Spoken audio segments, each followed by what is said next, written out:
Welcome to Greenable Woodbridge. I am your host, Carolyn Ehrlich, and today we are going to be talking about a great opportunity for our residents, community solar. With us is James Thomas, who is a director of campaigns at the League of Conservation Voters, and Sunny Vargas, who is the manager of campaigns. And this is part of the education fund at Correct. the League. And I just have to tell a little story about you, Sunny. When you first came in, unannounced, came into a council meeting, which not many people, if they're happy and friendly, council places are not where people tend to go. And I was there and I said, Sunny, what are you doing here?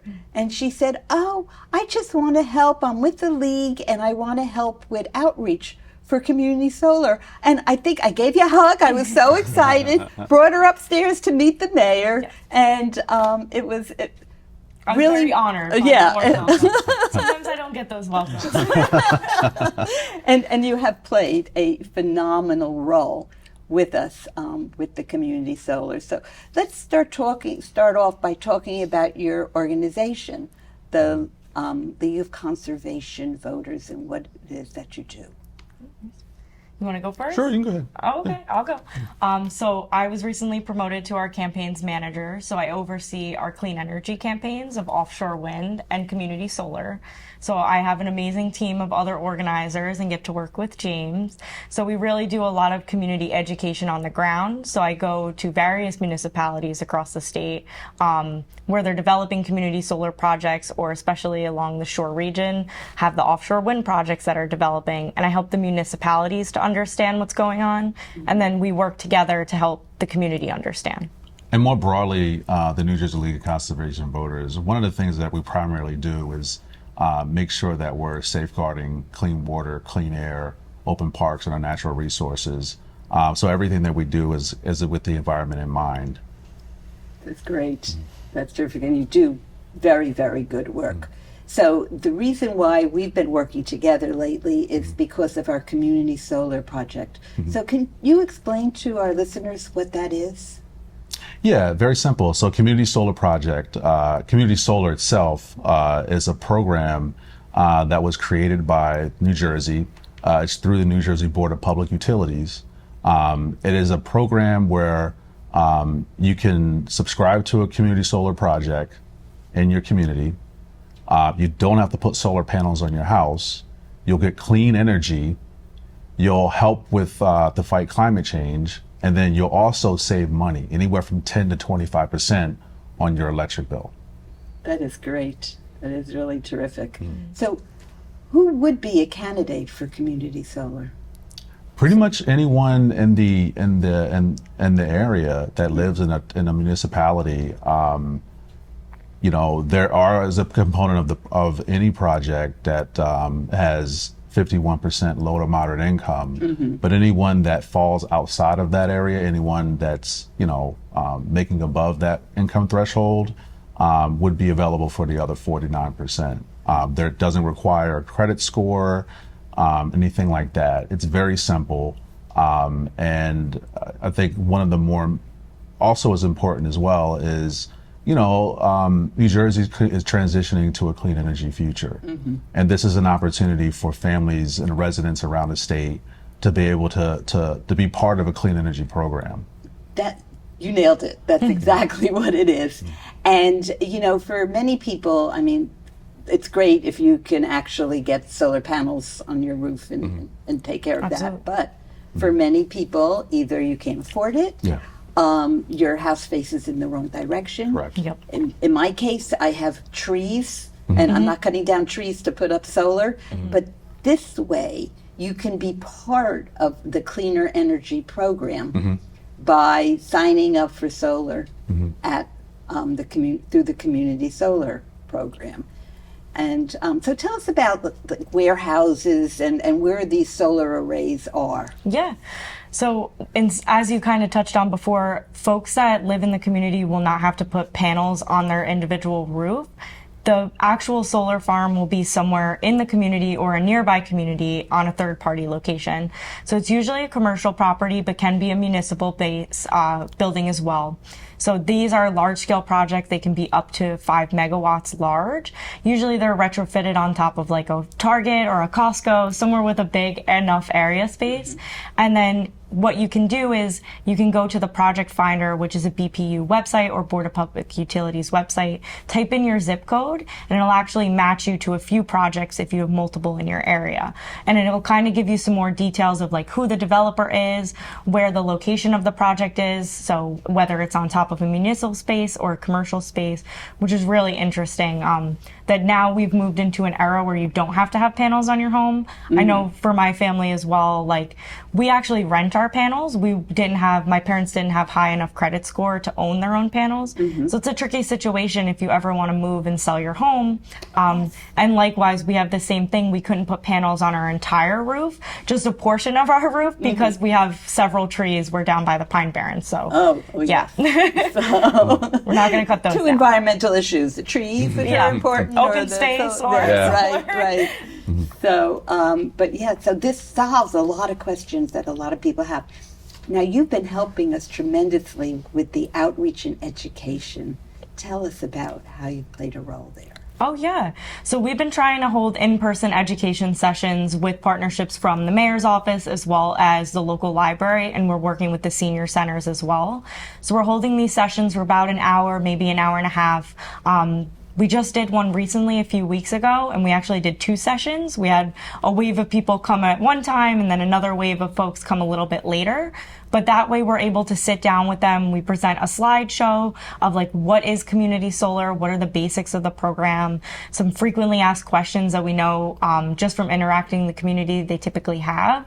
And then we help to walk them through the process of like, where is the project finder? How to type in your zip code? How to like filter through the projects and see which one is best for you. And we always make sure to tell them that it's absolutely no pressure. We want you to go home and talk to your family and make sure this is right for you. And then if you ever have questions, here's our contact information. We're happy to walk you through it if you want to sign up. What a great help that is. that really is terrific. So now you know why I love your organization. So once you sign up for it, what happens if I change my mind? Oh, yeah. I back out? Yeah, there's no sign-up fee, no cancellation fee whatsoever. Whoa. It's really awesome. So if you decide like, hey, this is not the amount of savings that I projected, or maybe you just want to switch back to your old electric bill and that kind of style, there's no penalty whatsoever. So signing up is actually just something you can try out with no strings attached. You know, this is important because there are so many solar companies that are out there knocking on people's door. And some are legit and some are not.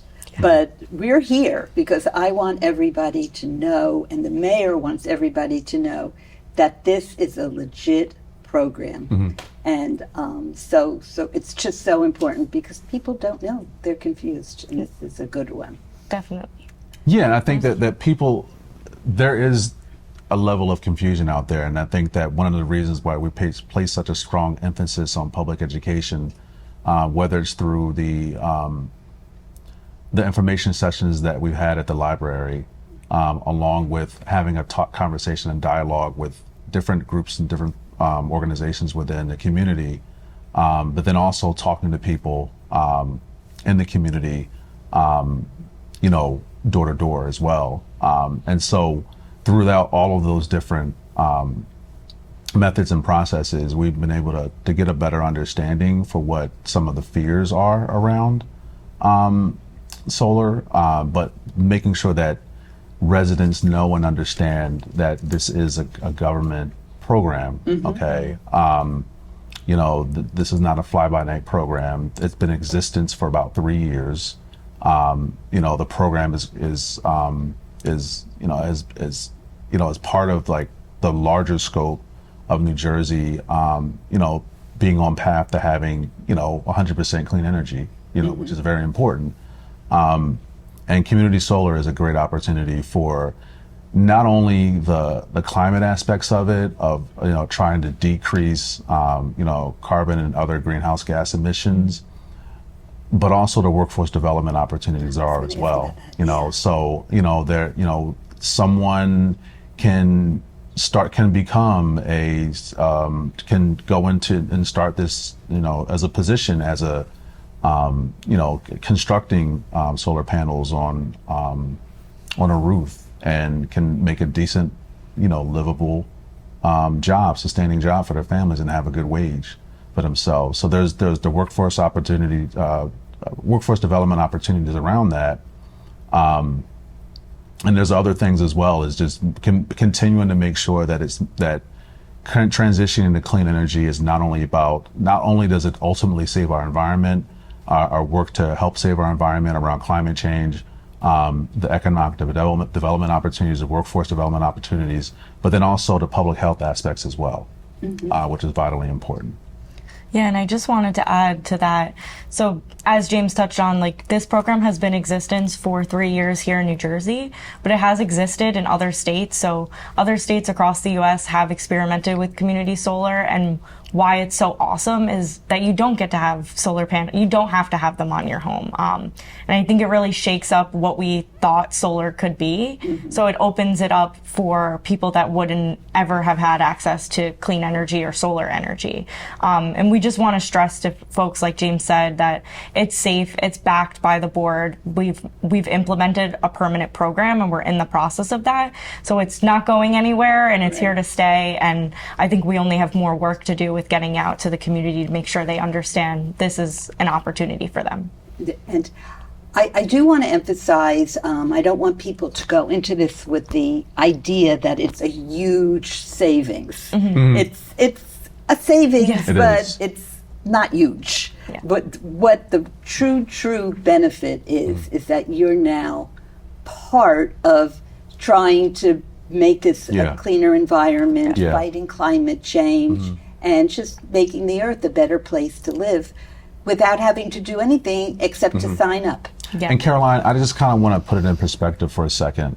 So when it comes to the savings aspect of it, for a low-income family that's saving, 10% even, okay? If you look at over the span of a year, if you could save enough money to be able to get a week's worth of groceries, or possibly 2 weeks worth of groceries, and that puts money directly in your pocket, that's worth it. That is worth it. So,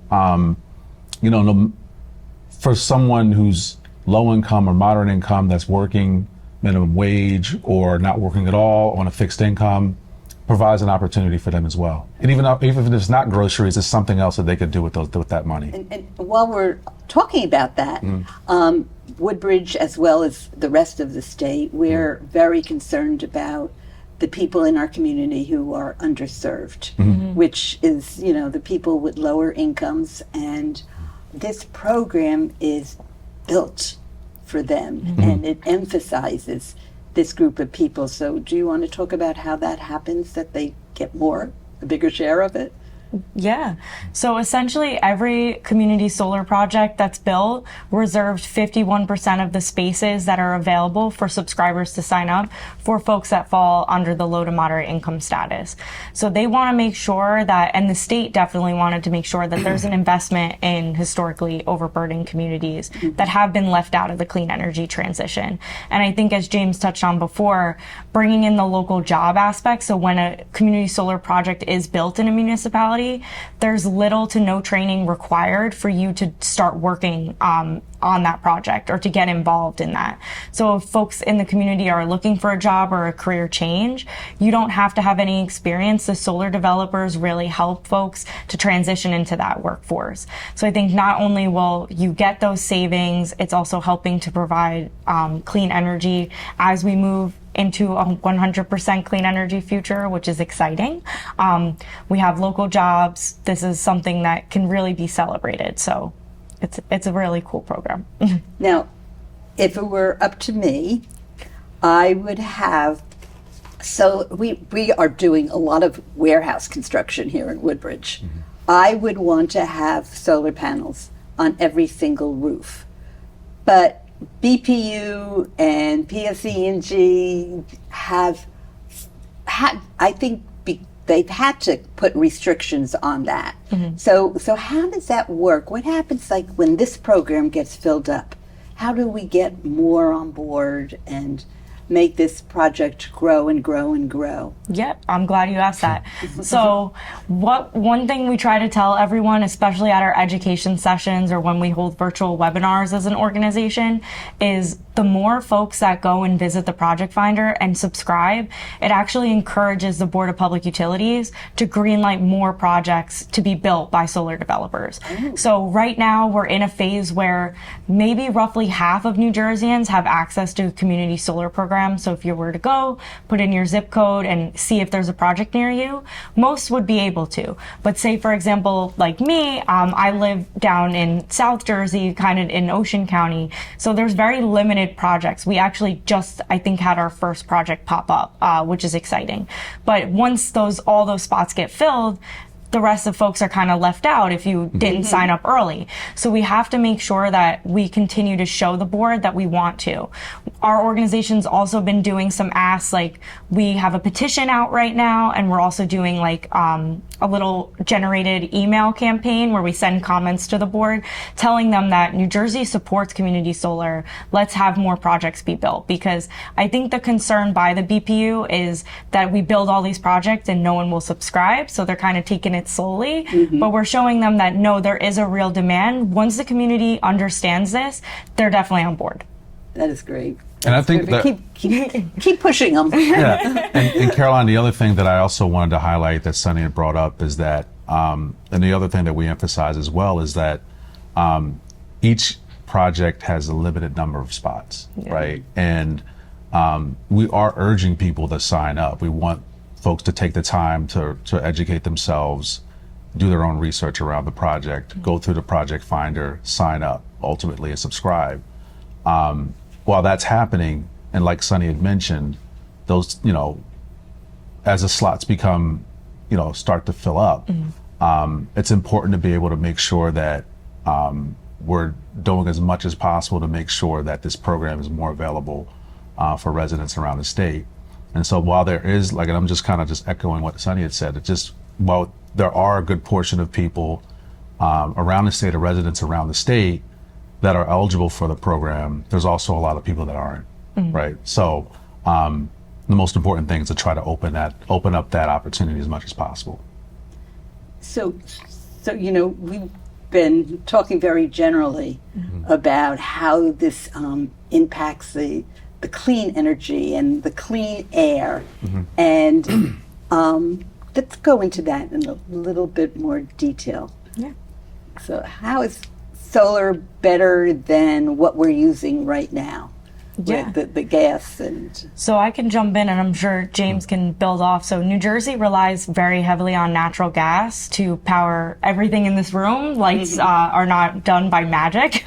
Right. So about 60 to 70% of our energy in New Jersey comes from natural gas, and the rest is from nuclear. So we are really committed, and I know the governor's administration has been deeply committed to transitioning toward forms of clean energy. As we know, the climate crisis is here and coming. Just look at last week's Canadian wildfires that gave us some pretty toxic air. I, for one, have asthma, so I couldn't breathe. I actually had a small asthma attack. It's really something that we need to be deeply committed to. So not only are we bolstering our solar energy, so encouraging more traditional solar, enhancing this community solar program. We're requiring new buildings and development to be solar ready. This is amazing compiled with also our offshore wind goals. So New Jersey has 11 megawatt goal for offshore wind, and we're developing those leases and those projects off the coast. So we're really trying to shake up our energy needs and the dynamics of the state. And I'm very excited. I know the Board of Public Utilities put out our energy master plan in 2019. They're currently remaking that to show us, by 2035, what will we be using for energy and where will it come from? So it really gives us a whole overview. Be very, very interesting. Yes. Because I think so. What was the original goal in that? It was by 2050. It was 2050. What was it, like 80% or something? I think it was 100% 2050. 100%? Yeah, but the governor did make an announcement, I believe, back in March, Yes. that he was moving up the timeline by 15 years, what made it 2035. Wow. That's aggressive. Yeah, That's very very, aggressive. very aggressive. Very So we aggressive. got to get more of these community solar projects out there. Yeah. Definitely. Yeah. So if I'm part of the community solar, is that 100% of my energy is coming from solar, or a percentage of it? Yeah, so I can jump in. So most of these projects they're capped out right now. We are encouraging the board to expand and let these projects be bigger. But right now they are capped at 5 megawatts. So it can give energy to all of its subscribers, say if the project was full. At any given time, what's happening is the solar developer in the project sells back that clean energy to the grid provider. So say if it's PSE&G or JCP&L or Atlantic City Electric, it actually sells that clean energy back to the larger utility. And then that's what gives you the cheaper rate on your electric bill. So at any given time, what's happening is because we're expanding community solar projects across the state, we're actually getting more clean energy put into our statewide grid, which is great because we're reducing the amount of dirty energy that we would be generating to meet all of our energy needs. So at any given time, I think it's a mixed question. Most of the time, yes, you'll definitely be getting some clean energy as we're putting more into the grid. But as we kind of touched on before, we need to really bolster our solar development, hopefully offshore wind too. And then we'll have more and more folks across our whole state just using clean energy to light their homes. You have mentioned the offshore wind a couple of times now, so go with it. Explain it. It's a little bit off topic, but it's something we haven't talked about on my show yet. So. No problem. Always happy to. So with our offshore wind goals, we had increased them within the last year from 7 megawatts to 11 megawatts. So right now in New Jersey, that means we're going to need a few different projects to get us there. Right now, our first project called Ocean Wind 1 is about roughly 15 miles off of Ocean City, New Jersey, so kind of down where I live.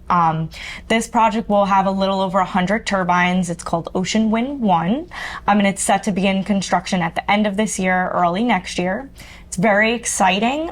It's going to be connecting to the grid at 2 points, which I'm super excited about as well. If you can't tell, I'm very excited.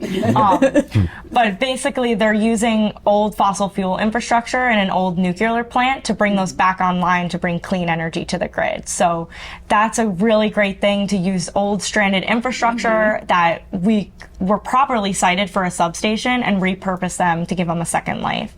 So we have Ocean Wind 1, and soon to follow, we'll have the Atlantic Shores Wind Project, which is about 9 miles off of Long Beach Island. And then we should see some subsequent projects in the next few years. But each project roughly will power 500,000 homes. Wow. That is huge. Yeah. Yeah. That's how the governor is going to get to his goal. Yeah. So that is terrific. What are some of the other things the League is working on? Quite a bit. I think one of the other priorities and work that we're doing as far as like public outreach is also stormwater management. And so there's a tool that municipalities have at their disposal to mitigate local flooding. And so with the frequency and storms and longer rain events with more rain and the frequency, a lot of areas locally have been dealing with flooding. And, you know, sometimes the storm system can be overwhelmed, which causes, you know, water to rise in the streets or what have you. And there's a lot of issues and challenges around that. So one of the things that we will do is not only talk with and work with local municipal leaders, but also community stakeholders like businesses, community organizations, civic groups about having a stormwater utility, implementing a stormwater utility, and what the steps are to actually doing that. And it's more of like providing information and education of how that process works, and the inaction of doing nothing versus taking a proactive approach to deal with local flooding head on. We spend a lot of time working on stormwater management and a lot of money.